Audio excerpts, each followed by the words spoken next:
চাষি ভাই, আপনার ভুট্টার জমিতে অনেক আগাছা হয়েছে, এর ফলে ভুট্টার জমিতে যা সার দিয়েছেন সবই কিন্তু ঘাসে খেয়ে নিচ্ছে। তো বন্ধুরা, আগাছা নাশক যদি সঠিক নিয়মে ব্যবহার না করেন সেক্ষেত্রে কিন্তু আগাছা নাশক তেমন কোনো কাজ করে না।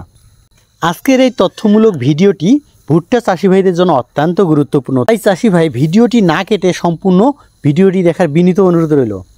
তো বন্ধুরা, আপনারা দেখছেন কৃষি রকমারি সেবা ইউটিউব চ্যানেল এবং আমি আপনাদের সাথে আছি সুনীল কুমার রায়। তো বন্ধুরা, ভিডিওটি শুরু করার আগে যারা এখন পর্যন্ত আমার চ্যানেলটিকে সাবস্ক্রাইব করেন নাই, উন্নত প্রযুক্তির মাধ্যমে কিভাবে আপনি আপনার আয় বাড়াবেন এবং কৃষির তথ্যমূলক ভিডিও পেতে ভিডিওটিকে লাইক করে চ্যানেলটিকে সাবস্ক্রাইব করুন। এখন আসুন জেনে নেই আগাছা আমাদের কিভাবে ক্ষতি করে। আমাদের কাঙ্ক্ষিত ফসলের খাদ্যের ভাগ বসায়, আলো বাতাসের চলাচলের বাধা সৃষ্টি করে, রোগ ও পোকামাকড়ে আশ্রয় দান করে, ফলন অনেকাংশে 30 থেকে 40% কমে যায়।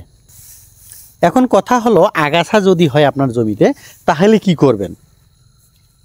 প্রথমত আপনার নিড়ানি দিয়ে কিংবা লাঙ্গল টেনে আগাছা দমন করতে পারেন, কিংবা ভুট্টা রোপণের দিনে 33 শতকের 1 বিঘা জমিতে 3 কেজি হারে রাই সরিষার বীজ ছিটিয়ে দিতে পারেন এবং 20 থেকে 25 দিন পর সেটা লাঙ্গল দিয়ে কিংবা কোদাল দিয়ে কুপিয়ে কিংবা নিড়ানি দিয়ে আপনারা মাটিতে মিশিয়ে দিতে পারেন। এতে একদিকে আপনার আগাছা হবে না, সবুজ সারের মাধ্যমে জৈব সারের ঘাটতি পূরণ করে জমির উর্বরতা শক্তি বৃদ্ধি করবে। ফলে কি হবে, আপনাদের ফলনটা বাড়বে এবং সারের অপচয় কম হবে। এছাড়াও আপনারা আগাছানাশক ব্যবহার করে কিন্তু আগাছা দমন করতে পারেন। তো চাষি ভাই, ভুট্টার জমিতে 2 শ্রেণীর আগাছানাশক ব্যবহার করতে পারেন। আপনারা ব্যবহার করতে পারেন পেন্ডামিথালিন, সেটা হতে পারে পানিডা, দাফা, ক্রিয়েস্টপ, ক্লিয়ার আপ, মনসুন, এগুলোর মধ্যে যে কোনো একটি। তবে ভুট্টা লাগানোর সাথে সাথে কিন্তু স্প্রে করতে হবে। এখানে মাটিতে যদি রস না থাকে সেক্ষেত্রে কিন্তু আগাছানাশক কাজ করে না।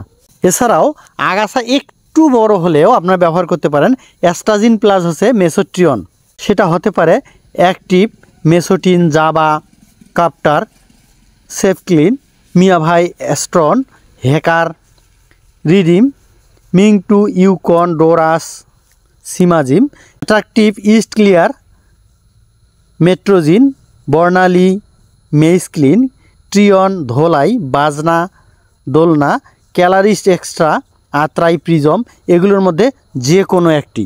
এই ধরনের আগাছানাশক ব্যবহার করতে হলে আগে আপনাদেরকে সার এবং সেচ দিতে হবে, তারপরে কিন্তু জমিতে আপনার সুন্দর করে স্প্রে করতে পারেন অনুমোদিত হারে। তো চাষি ভাই, আপনাদের জন্য রয়েছে বোনাস টিপস হাতে পাওয়ার আগে যারা এখনও আমার চ্যানেলটিকে সাবস্ক্রাইব করে নাই কৃষির তথ্যমূলক ভিডিও পেতে ভিডিওটিকে লাইক করে চ্যানেলটিকে সাবস্ক্রাইব করুন।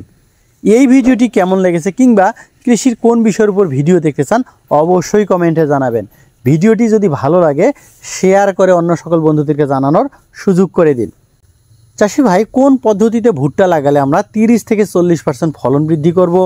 ভুট্টার কাটুই পোকার সমাধান, ভুট্টার কালো মাথার মাজরা পোকা হলে আমরা কোন কীটনাশক ব্যবহার করব এবং কি কি কারণে ভুট্টার দানা গঠনের সমস্যা হয়, অর্থাৎ ভুট্টার মোচার মধ্যে দানা থাকে না, এই বিষয়ে অলরেডি আমার চ্যানেলে ভিডিও আপলোড করেছি।